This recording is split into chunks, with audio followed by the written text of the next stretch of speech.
Ahoi, schön, dass du da bist. Ich bin Niki und ich male gern. Und im heutigen Video werden wir nur 4 Farben benutzen. Ich werde eine schwarze Basis benutzen und dann blau und orange darüber laufen lassen. Und ihr werdet vom Endergebnis auf jeden Fall überrascht sein.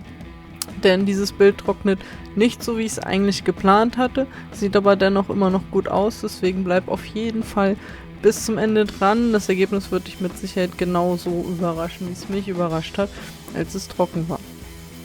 Ich benutze heute wieder die Farben von Liquitex, gemischt mit Ovatol und Wasser. Und wir arbeiten auf einer Leinwand, die ca. DIN A4 groß ist. Das waren 30 x 24 cm. Ich fange hier an, einmal kleine, Pfützen zu bilden und im Anschluss werde ich die Gabel benutzen. Das ist eine meiner Lieblingstechniken, weil sie einfach sehr, sehr schöne Muster erzeugt. Wenn ihr Vorschläge habt, welche Farben wir auch nochmal testen sollen, zusammen benutzen sollen, die vielleicht gut zusammen aussehen, oder ihr einfach wissen möchtet, wie bestimmte Farben zusammen aussehen, dann können wir das hier gemeinsam gerne experimentieren. Schreibt es mir einfach unten in die Kommentare, welche Farben du gerne sehen möchtest. Ich habe hier eine große Auswahl, da lässt sich mit Sicherheit einiges zusammenmischen.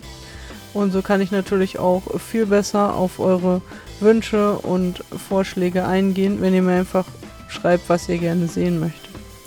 Meine Stimme ist noch ein bisschen angeschlagen, denn auch ich bin jetzt in der Heuschnupfenzeit davon betroffen, deswegen seht's mir nach.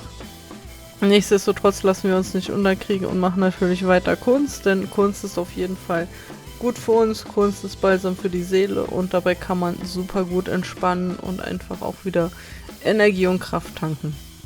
So, jetzt probiere ich mich nochmal in der Wischtechnik aus, in der Swipe-Technik. Und zwar bringe ich hier nochmal die Farbe Weiß ins Spiel. Und ihr werdet hinten raus sehen, dass sich das auf jeden Fall gelohnt hat, auch wenn das jetzt quasi nach nichts aussieht außer Rumgepansche. Das ist das Schöne bei Acrylgießen. Man kann auf jeden Fall vorher nicht genau sagen, hey, das sah jetzt aber kacke aus, und dann dreht man das Bild und wendet das Bild und auf einmal sieht das wieder richtig, richtig gut aus. Denn wir sind ja hier sehr frei in dem, was wir tun und können selbst entscheiden, welche Stellen lassen wir hinten runterlaufen und welche Stellen holen wir wieder zurück in unser Bild. Ich habe hier ganz bewusst nur die Ränder mit der Wischtechnik bearbeitet, denn der orange und blaue Teil, der in der Mitte bereits entstanden ist, hat mir hier schon sehr, sehr gut gefallen. Gerade in Kombination mit dem Schwarz, dass ich den auf jeden Fall erhalten wollte. Auch wenn ich jetzt die Leinwand direkt drehe, einmal aufpassen, dass wir dann nicht zu viel von dem verlieren, was uns schon gefällt. Deswegen empfehle ich euch immer wieder, fangt in der Mitte an zu arbeiten, wenn euch denn da was gefällt.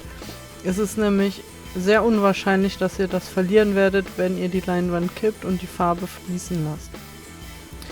Dann sollte man sich immer überlegen, während man arbeitet, mit welcher Ecke fange ich denn an, wo lasse ich die Farbe zuerst hinlaufen.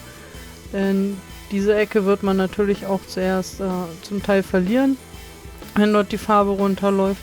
Und wenn ihr merkt, hey, das geht alles ein bisschen zu schnell, kippt sie einfach wieder in die entgegengesetzte Richtung und holt euch so euer Design wieder zurück. Das ist jederzeit möglich, solange ihr noch nicht zu viel habt runterlaufen lassen.